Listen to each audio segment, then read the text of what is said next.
Hello दोस्तों, welcome back to my channel. आप सभी का स्वागत है हमारे channel self study with Kundan में। तो सबको फिर से एक बार जय हिंद मेरे तरफ से। और आज हम लोग पढ़ेंगे हिस्ट्री में सिंधु घाटी सभ्यता को। हालांकि पिछले क्लास में हमने ठीक है ना पाषाण काल और उससे संबंधित 48 क्वेश्चन का डिस्कशन आपके सामने रख दिया था। और हमने आपको बोला भी था कि जो नेक्स्ट आपका जो वीडियो आएगा आपके लिए वो आएगा सिंधु घाटी सभ्यता, है कि नहीं। और जो लोग कंटिन्यू हमारा वीडियो देख रहे थे वो शायद इस वीडियो का बेसब्री से इंतजार भी कर रहे होंगे। तो चलिए बिना समय गवाए हुए ठीक ना हम लोग बढ़ेंगे सिंधु घाटी सभ्यता की ओर। लेकिन एक चीज़ ध्यान रखिए कि इस सभ्यता में देखिएगा कि हम लोग पूरा आराम से पढ़ेंगे, कोई हड़बड़ी नहीं है, समझ में आ रहा है ना। यानी कॉन्सेप्ट को एकदम क्लियर करके पढ़ेंगे और ऐसे में इसमें फैक्ट्स भी देखेंगे, हर एक पहलू पर इसका चर्चा करेंगे सिंधु घाटी सभ्यता पर, ताकि देखिए एग्जाम में कहीं से भी अगर प्रश्न आए तो कॉन्सेप्ट आपका यहीं से रहे, है कि नहीं। कि देखिए जो मेरा जो उद्देश्य है आपको पढ़ाने का वो केवल किसी एक एग्जाम को पॉइंट ऑफ व्यू से नहीं है कि सिर्फ रेलवे हो गया, या आजकल देखते हैं कि अगर आगामी जो भी एग्जाम आते हैं बस वहाँ उसको लिख दिया जाता है। तो मान लीजिए लिख भी देते हैं, लेकिन उससे ये फर्क नहीं पड़ता है कि ये सिर्फ उसी के लिए होगा। मेरा जीएस पढ़ाने का उद्देश्य है आप लोगों का, यानी जीके जीएस। तो अभी जैसे हिस्ट्री जो चल रहा है तो ये समझिए एक तरह से फाउंडेशन बैच की तरह है, समझ में आ रहा है कि नहीं। यानी आपको इतना जीएस पढ़ाएंगे, यानी कि जो हड़प्पा सभ्यता है अभी फिलहाल तो हड़प्पा सभ्यता ही पढ़ा रहे हैं, तो उसमें इतना आपको कॉन्सेप्ट दे देंगे कि किसी भी एग्जाम में बैठिए यहाँ से एक प्रश्न अगर आएगा तो आपका छूटने वाला नहीं है। एंशिएंट से पूछे और खास करके हड़प्पा से। तो ठीक है, तो चलिए हम लोग स्टार्ट करते हैं सिंधु घाटी सभ्यता। जैसा कि यहाँ पे ठीक है ना स्क्रीन पे देख रहे होंगे सिंधु घाटी सभ्यता, इसको आज हम लोग पढ़ेंगे। अब देखिए सिंधु घाटी सभ्यता पढ़ेंगे तो इसमें विभिन्न पहलुओं पर ध्यान देंगे, जैसे कि देखेंगे कि इसके खोजकर्ता कौन है, ठीक है ना, इसका काल निर्धारण क्या है, नामाकरण कैसे हुआ, ठीक है, संस्थापक कौन है, समकालीन सभ्यता और कौन कौन है इसके, ठीक है ना, और विस्तार कैसे हुआ, सामाजिक व्यवस्था क्या है, राजनीतिक व्यवस्था क्या है, आर्थिक व्यवस्था क्या है, धार्मिक व्यवस्था क्या है, और नगर नियोजन यानी नगर बना हुआ कैसे है, वैज्ञानिक प्रौद्योगिकी क्या है, पतन के कारण और विशेषता। समझ में आ रहा है। एक बार ध्यान से देख लीजिए कि हम क्या क्या इस पर चर्चा करेंगे, ठीक है। तो देखिए सिंधु घाटी सभ्यता के अंतर्गत हम लोग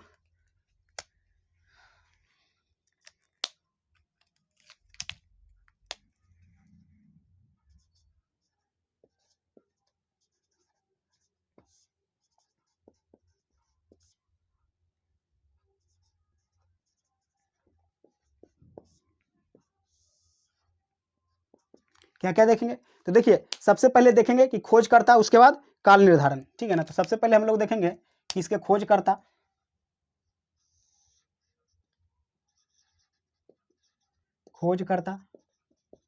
ठीक है, खोजकर्ता से संबंधित कुछ पढ़ेंगे, जानेंगे उसके बारे में। उसके बाद काल निर्धारण,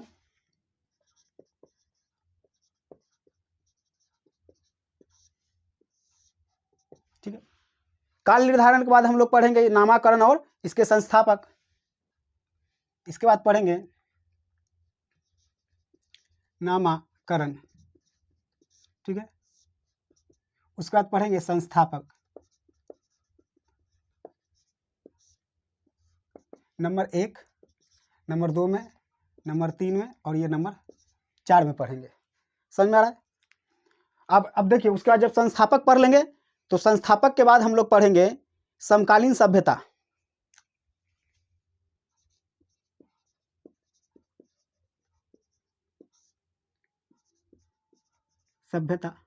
कि और इसके समकालीन कौन कौन से सभ्यता थी, ठीक है ना। समकालीन सभ्यता पढ़ लेंगे, उसके बाद हम लोग पढ़ेंगे, ठीक है ना, इसका विस्तार और सामाजिक व्यवस्था, ठीक है, यहाँ पे हो गया 5 नंबर। उसके बाद पढ़ेंगे विस्तार, ठीक है, विस्तार ये विस्तार, उसका सामाजिक व्यवस्था,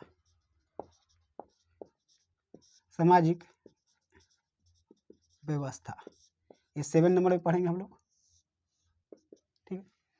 अब देखिए सामाजिक व्यवस्था में हम लोग क्या क्या पढ़ सकते हैं। तो देखिए आप सामाजिक व्यवस्था में ही पढ़िएगा कि सामाजिक व्यवस्था में, ठीक है ना, कि रहन सहन कैसा था समाज का, रहन सहन, ठीक है ना। यहाँ पे पढ़िएगा कि मनोरंजन के साधन क्या थे, स्त्री स्त्रियों की स्थिति को देखेंगे कि स्त्रियों की स्थिति कैसी है। इसी में अगर देखिएगा, हालांकि अलग से भी पढ़ सकते हैं, ठीक है ना, सामाजिक, राजनीतिक और आर्थिक, ठीक है ना, अवस्था कैसी थी, लेकिन आप चाहे तो सामाजिक में भी इंक्लूड कर सकते हैं, ठीक है ना, या समझिए, या सीधा समझिए, इसके बाद पढ़ेंगे अलग से करके कि सामाजिक के बाद देखेंगे राजनैतिक व्यवस्था, ये नंबर 8। इसके बाद देखेंगे राजनीतिक व्यवस्था, ठीक है। राजनीतिक व्यवस्था में क्या पढ़ेंगे, तो इसमें देखिए पढ़ेंगे शासन, प्रशासन के बारे में, आरक्षण में। अब प्रशासन में भी चर्चा करेंगे कि प्रशासन किस तरह से था, यानी प्रशासन जो था वो राजा था या पुरोहित था, ठीक, वो तो आगे देख लेंगे, एक आपको एक झलक दिखा रहे हैं। उसके बाद देखिए, हम उसके बाद राजनीति के बाद देखेंगे आर्थिक व्यवस्था,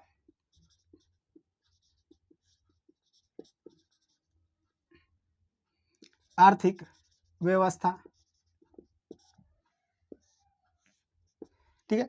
अब आर्थिक व्यवस्था में हम लोग क्या देखेंगे कि इसका जीविका उपार्जन का साधन क्या है, जीविका उपार्जन, यानी जीवन जीने के लिए ये क्या करते हैं, ठीक है। तो इसमें देखिएगा कि इसमें हम लोग देखेंगे कि ये मुख्य रूप से व्यापार करेगा, व्यापार, कृषि और पशुपालन, ठीक है ना। डिटेल में आने वाले में पढ़ेंगे, यहाँ पे बस एक स्ट्रक्चर आपके सामने रखने जा रहे हैं। उसके बाद हम लोग देखेंगे आर्थिक के बाद धार्मिक, ठीक है ना, धार्मिक अवस्था। तो धार्मिक में देखेंगे, ठीक है ना, कि सिंधु घाटी के लोग जो है मुख्य रूप से किस धर्म को मानते थे, यानी अगर धर्म था तो किस तरह का था वहां पे धर्म, ठीक है। आरासन में धार्मिक देख लेंगे। उसके बाद देखेंगे नगर नियोजन। उसके बाद क्या देखेंगे, नगर नियोजन, यानी ये आपका हो जाएगा 9, ये हो जाएगा 10। उसके बाद देखेंगे यहाँ पे जगह तो इधर कर सकते हैं, 11 में नगर नियोजन। अब नगर नियोजन में क्या होगा, तो नगर नियोजन में देखेंगे कि सिंधु घाटी का जो सभ्यता है वो आपको पता है कैसा था, बिल्कुल नगरीय सभ्यता थी, नगरीय सभ्यता थी, ठीक है। अगर ये नगरीय सभ्यता थी तो ये नगर किसी न किसी पद्धति से बना हुआ होगा, इसकी क्या खासियत होगी, यानी विशेषता नगर की, उसको देखेंगे। आ रहा है समझ में। नगर नियोजन के बाद देखेंगे विज्ञान एवं प्रौद्योगिकी और इसके पतन के कारण, ठीक है ना। नगर नियोजन के बाद सीधा आ जाएंगे कि पतन के कारण, ठीक है। उसके बाद 12 नंबर, ठीक है ना, यहाँ पे जगह नहीं है तो चलिए यहाँ पे अब लिख दे रहे हैं, समझ रहे होंगे, इधर कर दे रहे हैं। 12 नंबर देखेंगे पतन के कारण, पतन के कारण, ठीक। जैसा आपको पता है कि अभी सिंधु घाटी सभ्यता पूरी तरह से समाप्त हो चुका है, समझ में आ रहा है, और इसके जो अवशेष है उसी के आधार पे हम लोगों ने इस सभ्यता के बारे में इतिहास लिखने का, ठीक है ना, यानी इतिहासकारों ने इतिहास लिखने का काम किया और हम लोग उसे पढ़ने का काम किए, ठीक है। हम पढ़े फिर आपको पढ़ा रहे हैं, आप भी किसी को पढ़ाइएगा। तो पतन के कारण में हम लोग देखेंगे कि इतिहासकारों का अलग अलग मत होगा, ठीक है ना, मत एक समान नहीं होगा, एक समान नहीं होगा, आ रहा है समझ में। लेकिन एक सर्वमान्य मत होगा कि बाढ़, एक सर्वमान्य मत होगा कि बाढ़ के कारण ही पतन हुआ है, आ रहा है समझ में। और लास्ट में इसका विशेषता देख लेंगे, यानी ओवरऑल विशेषता हम लोग देखेंगे, ठीक है ना। लास्ट में ओवरऑल इसका पूरा हम लोग विशेषता देखेंगे,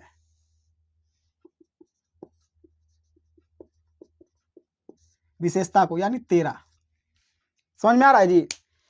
तो देखिए ये पूरा एक तरह से देखा जाए कि जिस तरह से हम लोग मूवी, जब नया मूवी रिलीज होता है तो उसका पहले ट्रेलर, ठीक है ना, दिखाया जाता है, जिससे पता चलता है कि उस फिल्म में एक्चुअली है क्या, देखने को क्या मिलेगा, समझ में, और इसकी विशेषता क्या है और इसकी कहानी क्या है। तो उसी तरह से कुछ समझिए कि यहाँ जो अभी आपके सामने हम रखे गए हैं, ठीक है ना, तो ये पूरा सिंधु घाटी सभ्यता का एक तरह से ट्रेलर आपके सामने रख दिए हैं, ठीक है ना। फिर से एक बार इसको समझिए यानी कि आप ओवरऑल एक स्ट्रक्चर दिमाग में आ जाना चाहिए कि सिंधु घाटी सभ्यता में अगर हम पढ़ेंगे तो क्या पढ़ेंगे, समझ में आ रहा है कि नहीं, ताकि आप एक पूरी तरह से प्रिपेयर रहिए। चलिए देखते हैं फिर से, जैसे आपको दिख रहा होगा कि खोजकर्ता के बारे में पढ़ेंगे, ठीक है ना। जैसे खोजकर्ता के बारे में देखेंगे कि विलियम जोन्स, कनिंगम, ठीक है ना। फिर आपका आता है दयाराम साहनी और राखल दास बनर्जी, ये सब के बारे में देखेंगे खोज की कहानी। उसके बाद इसके बाद देखेंगे कि काल निर्धारण, तो देखेंगे सिंधु घाटी सभ्यता का काल निर्धारण कैसे हुआ है। तो देखिए इसके लिए सबसे सर्वमान्य काल होगा आपको, ठीक है ना, 2500 से लगभग 1750 से 2500 इसी तरह से है, ठीक है ना, यानी कि कार्बन डेटिंग पद्धति से है आरएस में काल निर्धारण। और उसके बाद फिर देखेंगे हम लोग चौथा में देखेंगे संस्थापक, तो इसके संस्थापक कौन है, यानी कि इसमें चर्चा करेंगे कि सिंधु घाटी सभ्यता जो पूर्ण सभ्यता थी विकसित, तो यहाँ जो लोग थे वो कहाँ से आए थे, ठीक है ना, यानी कि ये लोग आखिर आए थे कहाँ थे। तो इसमें देखेंगे मध्य एशिया है कि मंगोलाइड है कि ऑस्ट्रोलाइड है, ठीक है ना, तो वहाँ पे देख लेंगे, समझ में आ रहा है। तो इसमें देखेंगे कि संस्थापक कौन थे। उसके बाद फिर आएंगे हम लोग कि समकालीन सभ्यता, यानी कि जब सिंधु घाटी सभ्यता थी तो उस समय और भी संसार में कौन कौन सभ्यता थी, तो हम लोग वहाँ पे देख लेंगे कि जैसे मेसोपोटामिया की सभ्यता हो जाएगी, और मिस्र की सभ्यता हो जाएगी, चीन की सभ्यता हो जाएगी। तो ये साथ साथ, ठीक है ना, समकालीन चल रहे थे, ठीक है। उसके बाद हम लोग देखेंगे समकालीन के बाद देखेंगे समकालीन सभ्यता के बाद देख लेंगे कि एक मिनट, समकालीन सभ्यता आपका 5 नंबर था। 6 नंबर में हम लोग देख लेंगे कि विस्तार, ठीक है ना, तो इसका विस्तार कहाँ से कहाँ था, ठीक है ना। तब विस्तार में देखेंगे कि उत्तर में इसका अंतिम छोर कहाँ था, दक्षिण में कहाँ था, पश्चिम में कहाँ था और पूरब में कहाँ था, और ओवरऑल भारत में कितना था, ठीक है ना, अन्य देशों में कितना था, इसका क्षेत्रफल कितना था। तो ये सब चर्चा हम लोग विस्तार में करेंगे, समझ में आ रहा है कि इसका विस्तार कितना था, ठीक है। उसका 7 नंबर है कि सामाजिक व्यवस्था, तो यहाँ के लोगों का रहन सहन समाज किस तरह से था, समझ, समाज में आखिर वर्चस्व किसका था। जैसे आज देख रहे हैं कि आज पितृसत्तात्मक है, यानी कि पुरुष प्रधान समाज है, तो उस समय का समाज कैसा था, वहाँ के लोग रहन सहन कैसा था, ठीक है ना। रहन सहन में फिर देखिएगा, इसी में आपको मनोरंजन के साथ देखिएगा कि इसी में आपको आएगा कि वो लोग वस्त्र कैसा पहनते थे, ठीक है ना। आभूषण भी देख लेंगे, आभूषण यानी वस्त्र में भी आएगा आभूषण, ठीक है ना। तो आभूषण में यहाँ पे देखिएगा कि मिट्टी के भी आभूषण यहाँ पे मिले हैं और कुछ धातु के ही मिलते हैं, धातु के ही मिलते हैं, है कि नहीं जी। अभी जैसे कि देखिए अभी क्या है कि इंसान जैसा उसका इनकम है उसी के हिसाब से, ठीक है ना, आभूषण ग्रहण करता है। उसके बाद हम लोगों ने, ठीक है, सामाजिक मनोरंजन कैसे है, स्त्रियों की दशा क्या है, पूरे समाज के बारे में देख लेंगे। उसके बाद आएंगे राजनीतिक स्थिति, तो राजनीतिक स्थिति में देखेंगे कि अगर वो एक सभ्यता थी और पूरा खुशहाल सभ्यता थी, शांत स्वभाव की सभ्यता थी, तो कहीं ना कहीं कोई नियम कानून तो होगा जिसको लोग फॉलो करते थे, और ये कोई ना कोई नियम कानून बनाने वाला होगा, और जो बनाया होगा कोई ना कोई इसको फॉलो कराता होगा और लोग उसका पालन करते होंगे, ताकि ये सभ्यता जिस समय जितना समय तक, ठीक है ना, अपने अस्तित्व में रहा, बिल्कुल सही तरीके से चला, उसमें किसी प्रकार की कोई समस्या या अड़चन नहीं आई, समझ में आ रहा है। तो यानी कि इसके शासन प्रशासन राजा पुरोहित के बारे में देख लेंगे। उसके बाद हम लोग देखेंगे 9 नंबर में हम लोग देख लेंगे कि इसका आर्थिक व्यवस्था, ठीक है ना, आर्थिक व्यवस्था। तो देखिए किसी भी समाज में चलने के लिए या किसी भी आदमी व्यक्ति के लिए आर्थिक व्यवस्था बहुत जरूरी है कि इकोनॉमिकल कंडीशन क्या है। तो इस समाज का जो इनकम का सोर्स था, यहाँ के लोग क्या ऐसा कार्य करते थे जिससे उनको इनकम होता था, समझ में आ रहा है ना, और अपना जीवन यापन करते थे। तो उसमें देखेंगे मुख्य रूप से व्यापार करते थे, कृषि करते थे, पशुपालन करते थे, जिनसे उनका जीवन यापन होता था। तो ये उसका आर्थिक आधार था, ठीक है। उसके बाद सामाजिक हो गया, आर्थिक हो गया, राजनीतिक, ठीक है ना, राजनीतिक देख लिए, सामाजिक, राजनीतिक, आर्थिक। उसके बाद आते हैं धार्मिक, ठीक है ना। तो धार्मिक में चर्चा करेंगे कि वो किस तरह के धर्म को मानते थे, ठीक है ना। तो ये वहाँ से जो प्राप्त पुरातत्व साक्ष्य है उसी के आधार पर, ठीक है ना, पुरातत्व वेदों ने अनुमान लगाया, और जो उन्होंने एक अनुमान लगाया वही चीज़ हम आपको बताएंगे। उसके बाद नगर नियोजन। अब देखिए नगर बहुत अच्छे सुव्यवस्थित बना हुआ था, तो नगर को किसने बनाया, कोई तरीका होगा बनाने का, ठीक है ना, और नगर था तो किस तरह से, ठीक है ना, नगर का व्यवस्था था, मकान किस तरह के थे, रोड किस तरह से थे, नाला का व्यवस्था कैसा था, जल निकासी कैसा था, तो यही सब चर्चा वहाँ पे करेंगे, ठीक है। उसके बाद नगर नियोजन के बाद 12 में पढ़ेंगे कि पतन, इसके पतन के क्या कारण है, तो सरमान नियम, उसका विशेषता। तो ये पूरा ओवरऑल आपका क्या हो गया, सिंधु सभ्यता समाप्त हो जाएगा, समझ में आ रहा है कि नहीं। अब हम लोग एक एक करके विभिन्न पहलुओं पर, ठीक है ना, चर्चा करेंगे और सिंधु घाटी सभ्यता को देखेंगे। और इसमें देखिए ये तो हो गया कॉन्सेप्ट की बात, इसमें आपको कुछ चार्ट भी आपके सामने रखेंगे, यानी कुछ मैप के माध्यम से, ठीक है ना, खोजकर्ता और उससे संबंधित जो जगह जहाँ क्या नदी है ये सब भी आपके सामने रखेंगे ताकि आपके फैक्ट्स भी क्लियर हो जाएं। समझ में आ रहा है? तो चलिए सब लोग, पहला ही आपको है क्या, सभ्यता की खोज। तो सभ्यता की खोज की ओर हम लोग अग्रसर होंगे। समझ में आ रहा है? तो इसको एक बार लिखना चाहिएगा तो लिख लीजिए, ठीक है ना। इसको अभी हम क्या करेंगे, क्लियर करेंगे, ठीक है, इसको अभी हम क्लियर करेंगे। उसके बाद हम लोग जैसा कि क्या है, खोज, यानी सभ्यता के खोज की ओर हम लोग अग्रसर होंगे।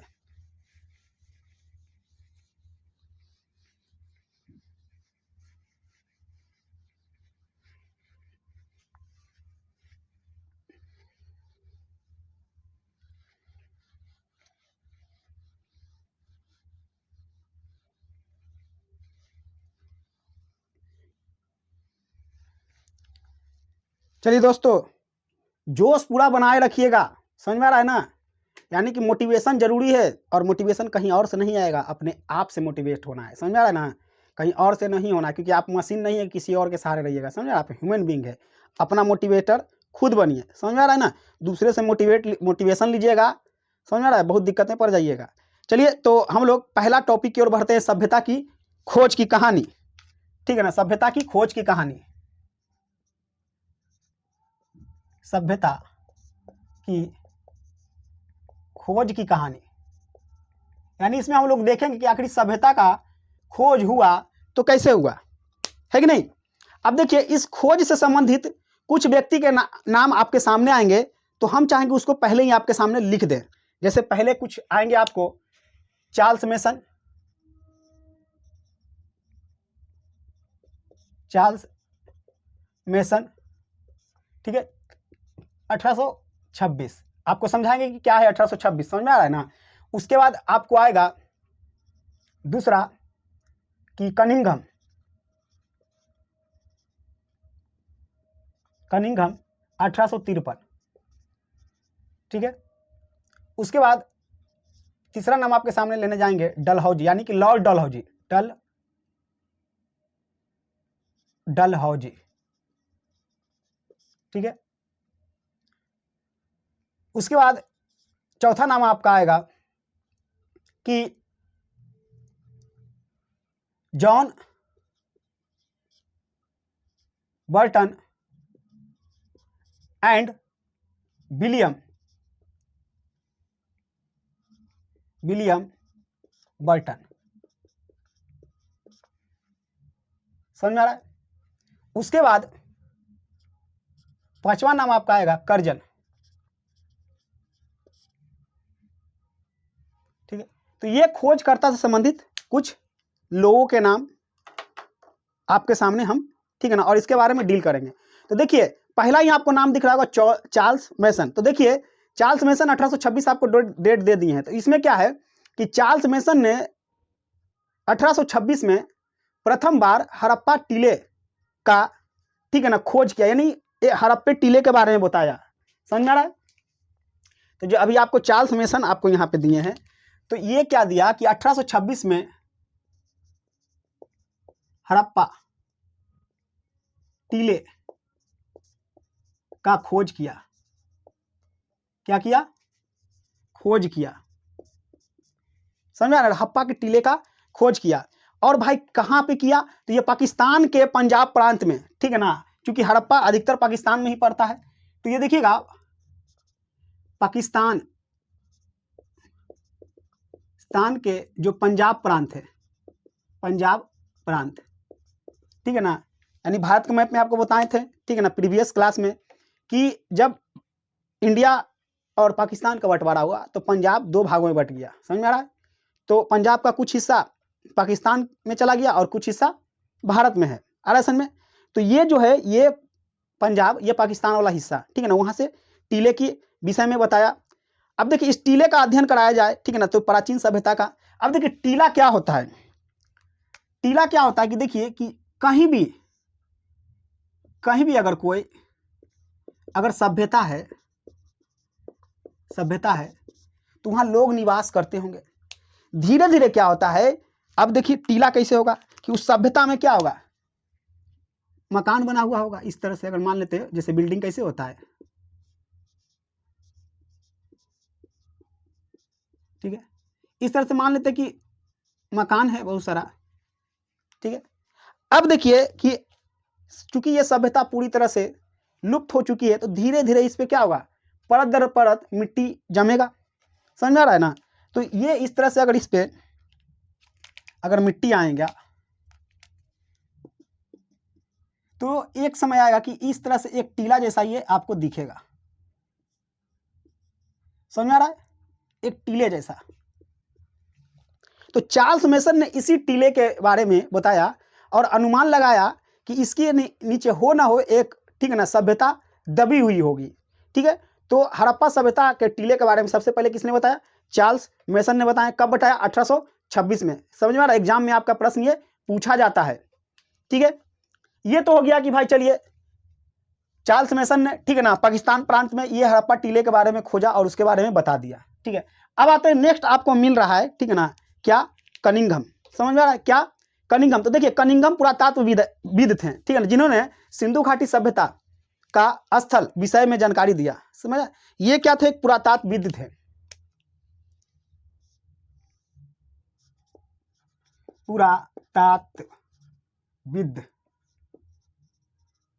पुरातत्वविद कहने का मतलब है कि ये पुराने चीजों का अध्ययन करके, ठीक है ना, उस पर शोध करके उसके बारे में सही सही अनुमान लगाने का काम करते थे और उसी के आधार पे वहां के जीवन शैली के बारे में बताने का काम करते थे। कौन, कनिंघम। तो इन्होंने 1853 में बताया पुरातत्व का अध्ययन करके कि यहाँ क्या है, हड़प्पा सभ्यता है, हड़प्पा सभ्यता, यानी कोई सभ्यता यहाँ पे है। आ रहा है समझ में।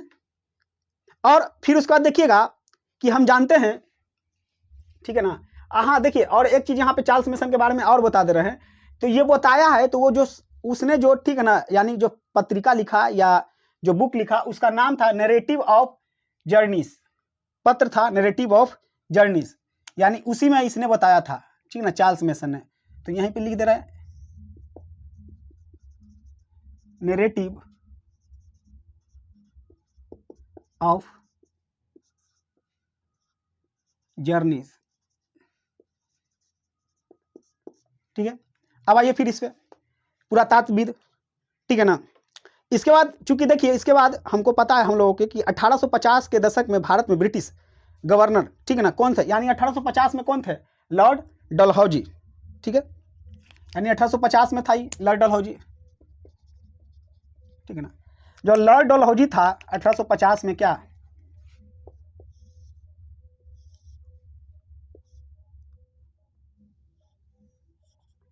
भारत का वायसराय, भारत का वायसराय 1850 में, ठीक है। और इसी के काल में आप पढ़े होंगे कि 1853 में भारत में रेल का विकास हुआ था और प्रथम बार रेल जो चला था मुंबई से थाने 1853 में चला था, लगभग 34 किलोमीटर की ये दूरी थी, ठीक है। तो यानी इस दौरान क्या हुआ कि भारत में रेलवे का विकास प्रारंभ हो गया था। तो उस समय आपका जो वायसराय था लॉर्ड डलहौजी था, अरासन में। अब देखिए इसी के दौरान क्या हुआ कि 1856 जब प्रारंभ हुआ था, 1856 के मध्य, ठीक है, 1856 के मध्य कराची से लाहौर तक रेलवे लाइन बिछाने का काम किया गया, ठीक है। इसी के नेतृत्व में आपका 1800, ठीक है, 1856, समझ आ रहा है, 1856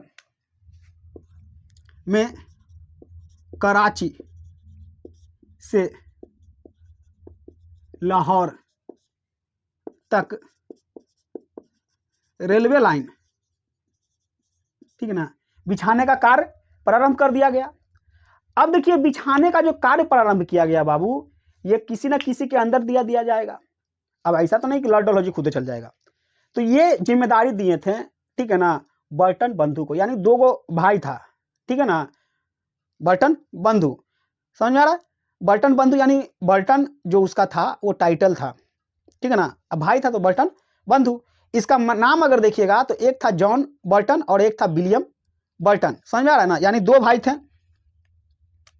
दो भाई थे, John Burton plus William Burton, ठीक है। अब इसको जब ये कार्य सौंपा गया तो यहां से क्या हुआ कि जब ये रेलवे लाइन बिछा रहा था, कार्य कर रहा था रेलवे लाइन बिछाने का, ठीक है,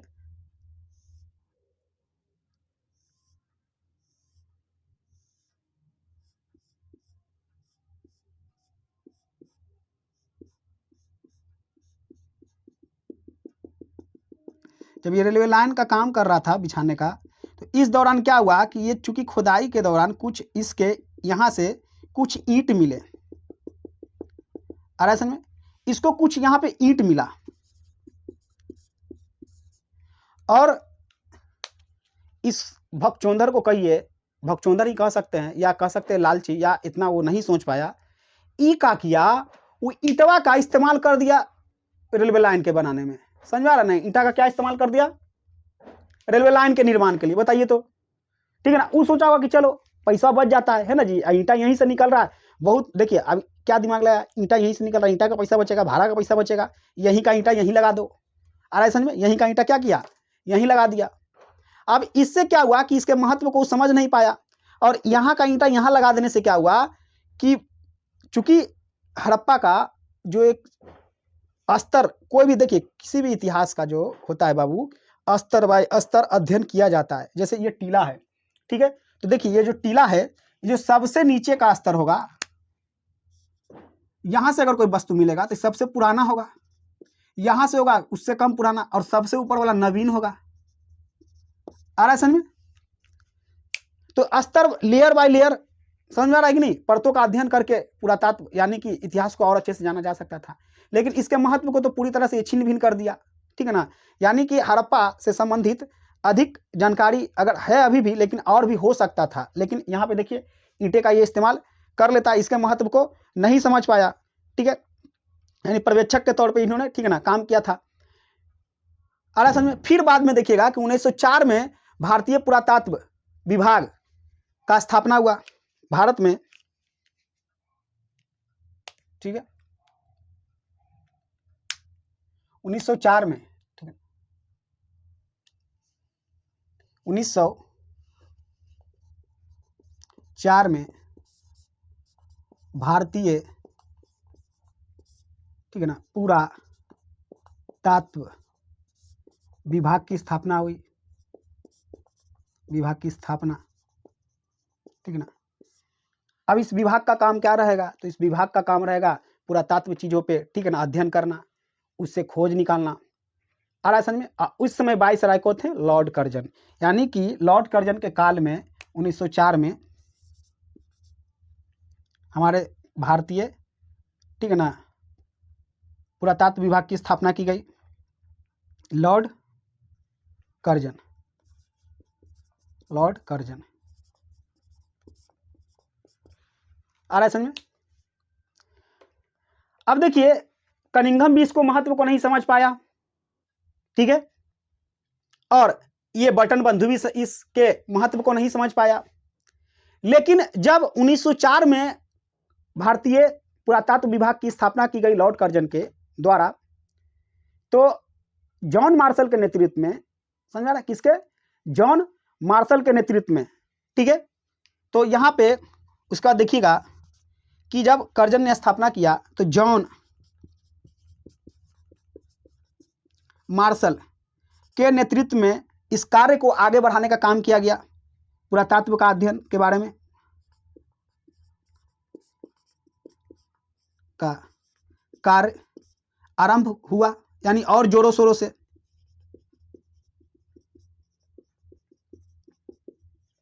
आ रहा समझ।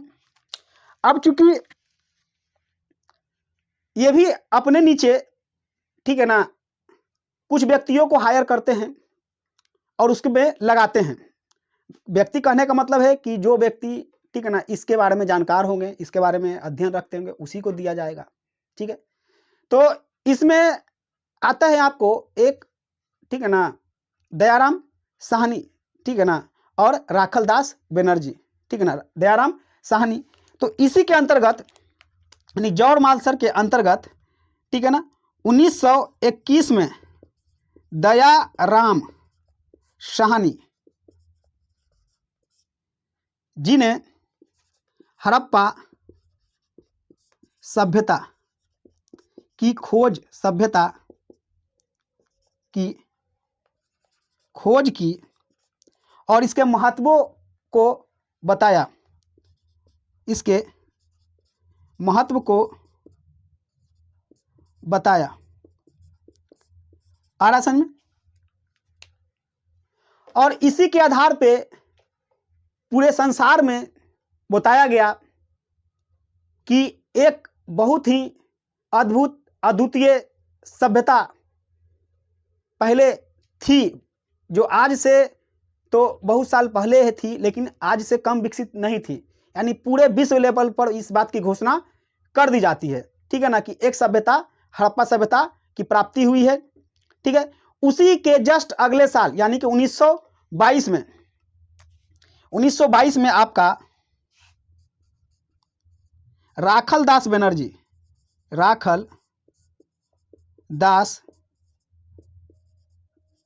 बनर्जी इन्होंने मोहनजोदड़ो की खोज कर ली, यानी कि खुदाई के दौरान मोहनजोदड़ो जो भी की खोज की, ठीक है ना।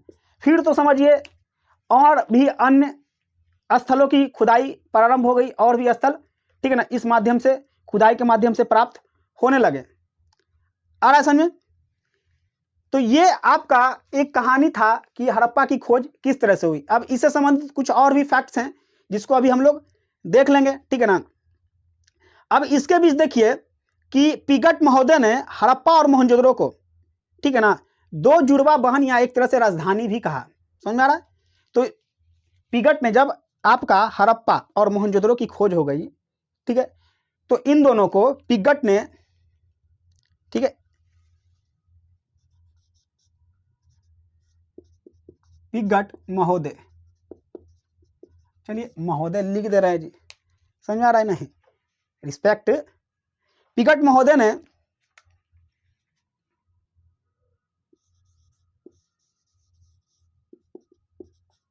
हड़प्पा और मोहनजोदड़ो, ठीक है ना, और मोहनजोदड़ो